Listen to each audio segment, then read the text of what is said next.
Hai Bunda, Assalamualaikum, selamat pagi. Oke Bunda, videonya itu saya tag di sore hari. Nah, di sini tuh kita lagi jalan-jalan sore bersama Pak suami, Adik Waldan dan juga Mas Azam. Memang masih booming banget ya Bunda dengan kejadian banjir yang terjadi di awal tahun 2024, tepatnya itu di Kecamatan Tebo Tengah, Kabupaten Tebo. Nah, ini tuh kita jalan-jalan ke pasar mau lihat kondisi pasar itu bagaimana, dan ternyata Bunda, Masya Allah, airnya semakin hari semakin dalam. Oke, ini adalah kondisi pasar yang ada di Kabupaten Tebo. Di situ bisa Bunda-Bunda lihat sendiri kan, sampahnya udah mulai naik ke atas. Nah, ini tuh Bunda, makin hari airnya itu makin dalam. Oh ya, by the way, sampah-sampah yang genang di atas air itu bukan sampah-sampah yang dibuang sembarangan ya Bun, melainkan itu adalah sampah-sampah yang ada di tempat sampah. Karena tempat sampahnya itu terendam banjir, makanya sampahnya itu keluar dan pada genang ke atas. Selain itu, karena kondisi banjir yang setiap harinya itu makin naik airnya, makanya itu sampah-sampah itu juga pada hanyut ke situ Bun, dan alhasil pada ngumpul jadi satu karena salurannya di situ pada mampet penuh dengan sampah. Sebenarnya di area pasar tadi itu sudah ada tempat pembuangan sampah dan juga ada parit besar di situ Bun, tapi berhubung sampahnya ini terlalu banyak sehingga tidak bisa menampung sampah yang ada, alhasil sampahnya pada berserakan di mana-mana. Jugu,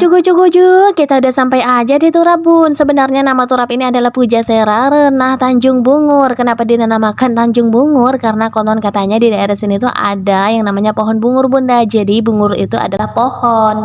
Di sini juga kondisi Sungai Batanghari udah makin dalam Bunda, tapi di sini tuh masih banyak aja nih orang-orang pada nongkrong karena kalau sore hari di sini tuh rame banget Bun, cocok banget dengan suasananya sambil nongkrong ngopi lihatin sungai kan cocok Bun. By the way, bagaimana nih dengan perubahan voice over suara saya yang mana di akhir kalimat itu saya kasih suara menggema, kira-kira bagus nggak ya Bun? Boleh Bunda komen di bawah ya, dan Bunda kasih penilaian. Kalau misalkan bagus ya udah saya teruskan, tapi kalau misalkan Bunda senangnya yang biasa aja, oke kita buat yang biasa-biasa aja. Terus lanjut lagi, ini rencananya kita mau ke Tugurejo karena saudara-saudara saya banyak tinggal di daerah Tugurejo ya Bun, dan rencananya kita itu mau lihat kondisi air di Tugurejo yang mana kemarin katanya itu air udah mulai memasuki rumah. Kita masih di jalan lintas ya Bun, karena kita mau ke Tugurejo jadi kita harus melewati jalan Padang Lamo. Biasanya juga bisa lewat jalan lain yaitu jalan Asoy, tapi jalan Simpang Asoy itu sekarang lagi terendam banjir. Ini yang dinamakan jalan Simpang Padang Lamo. Kenapa dinamakan Simpang Padang Lamo saya juga nggak tahu, karena sejarahnya dari dulu itu memang disebut dengan Simpang Padang Lamo. Sore-sore seperti ini memang di sini tuh rame banget ya Bunda, apalagi dengan kondisi banjir seperti ini otomatis orang-orang yang dari dusun dalam sana itu pada keluar dan penasaran banget dong dengan kondisi di daerah sini. Terus bisa Bunda lihat sendiri kan, di sisi kanan kirinya juga udah terendam banjir rumah-rumah yang ada di pinggir sini. Sebenarnya rumah daerah sini tuh jauh banget dari jangkauan Sungai Batanghari, tapi berhubung akhir-akhir ini curah hujan yang tinggi sehingga dapat menyebabkan Sungai Batanghari meluap. Nah, inilah akibatnya Bunda, terjadi banjir di mana-mana di sini tuh Masya Allah banget Bunda. Hampir di setiap dusun itu terendam banjir. Selain banyak rumah warga yang terendam banjir, di sini banyak juga hewan piaraan warga yang pada ngungsi ke atas jalan seperti ini Bun. Mereka itu mencari makan dan juga tidur di pinggir jalan. Seperti sapi, kambing dan juga kerbau. Tapi di sini nggak ada kerbau ya Bun, karena kalau kerbau itu tidurnya tidak di pinggir jalan seperti ini, melainkan mereka itu tidurnya di benteng. Tahu nggak sih benteng Bunda? Benteng itu ada rumah Belanda gitu. Zaman dulu namanya memang rumah Belanda. Oh ya, lebih tepatnya itu di lapangan Merdeka dekat dengan Tanggorajo. Kenapa hewan-hewan ini bisa tiduran di pinggir jalan? Karena kandang-kandang mereka itu udah pada kerendam banjir. Terus di sebelah kiri saya ini yang ada pohon mangga besar ini merupakan jalan satu-satunya alternatif mau ke rumah Pak De Bun, karena jalan yang satunya lagi itu udah terendam banjir, tapi di sini tuh airnya juga udah mulai masuk ke jalan Bun. Perasaan baru kemarin sore saya main ke sini dan di sini tuh masih aman-aman aja, belum ada air sama sekali Bun, apalagi di daerah jalan itu tadi masih bagus banget, masih kering mulus gitu, belum ada terendam banjir. Tapi setelah saya lihat hari ini kok berbeda banget ya Bunda, cepet banget airnya naik. Sebenarnya daerah sini tuh jauh banget dari jangkauan Sungai Batanghari Bun, tapi memang daerah sini tuh merupakan dataran rendah, artinya di belakang rumah warga ini banyak banget payo. Tahu nggak sih payo itu apa Bunda? Payo itu merupakan genangan air. Bagi yang rumahnya panggung di sini tuh otomatis airnya tidak bakal masuk ke rumah ya Bun, karena tinggi banget. Sementara itu rumahnya yang deprok di bawah ini seperti rumah yang warna hijau dan juga warna oranye ini, karena rumahnya deprok di bawah jadi airnya tuh udah masuk ke dalam rumah. Dan itu bisa Bunda lihat sendiri ada kursi yang hanyut terbawa banjir, entah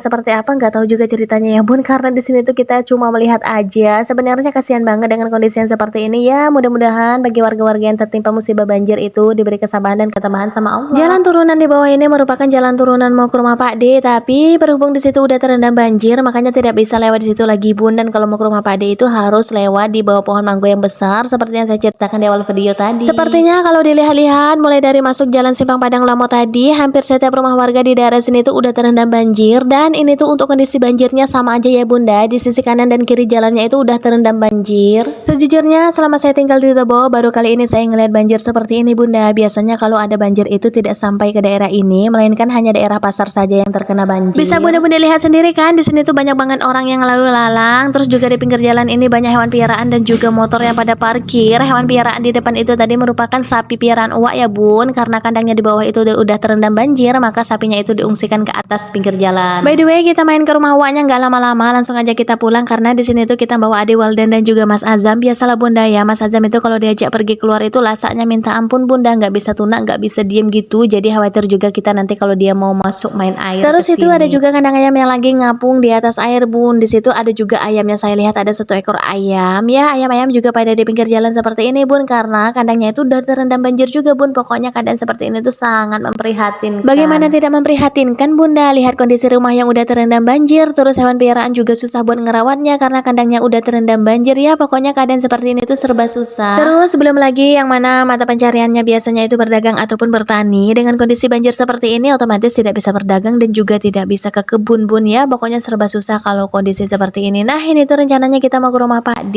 Di sini tuh kita ngelewati pohon mangga yang besar tadi bun, ada jalan penurunan. Nah ini kondisi jalannya seperti ini udah terendam air, tapi walaupun seperti ini kayaknya masih ada orang yang nyuci motor di sini mumpung airnya banyak ya. Sebenarnya kan kalau mau ke rumah Pak D lewat sini tuh agak jauh, tapi mau bagaimana lagi, jalan yang biasanya kita lewati ke rumah Pak D itu udah terendam air dan nggak bisa lagi dilalui. Ya mau nggak mau kita harus lewat sini bunda. Sebenarnya itu saya udah lama banget tidak lewat di sini, yaitu sekitar 6 tahunan saya nggak ke sini bun, karena masa kecil saya itu dulu di sini, jadi hampir-hampir lupa ingat kalau mau ke rumah Pak D lewat sini. Airnya di sini tuh banyak banget bunda, seperti lautan yang udah mulai meluas gitu. Mudah-mudahan aja ini rumah nggak kena banjir bun, tapi ceritanya kata orang ini rumah ini bakal kena banjir juga, soalnya setiap hari debit airnya itu selalu meningkat. Di sini kita ke rumah Pak D-nya lewat jalan belakang ya bunda, jadi jangan heran kalau di sini tuh ada kandang ayam ataupun kandang kambing, karena ini posisinya di belakang rumah orang. Dan sebentar lagi kita juga udah mau sampai di rumah Pak D. Nah ini kondisi rumah Pak D saat ini bunda, ya Allah airnya juga udah mulai naik bunda, tapi sepertinya airnya ini belum masuk ke dalam rumah. Rencana kita ke rumah Pak D ini niatnya mau bantuin Pak D buat ngangkutin barang, tapi kata Pak D itu semua barangnya udah pada diangkutin dan yang di rumah itu nggak perlu diangkutin semua, begitu katanya bun. Dan kayaknya sekian dulu video saya hari ini. Terima kasih yang udah nonton, sampai jumpa di video selanjutnya. Bye bye.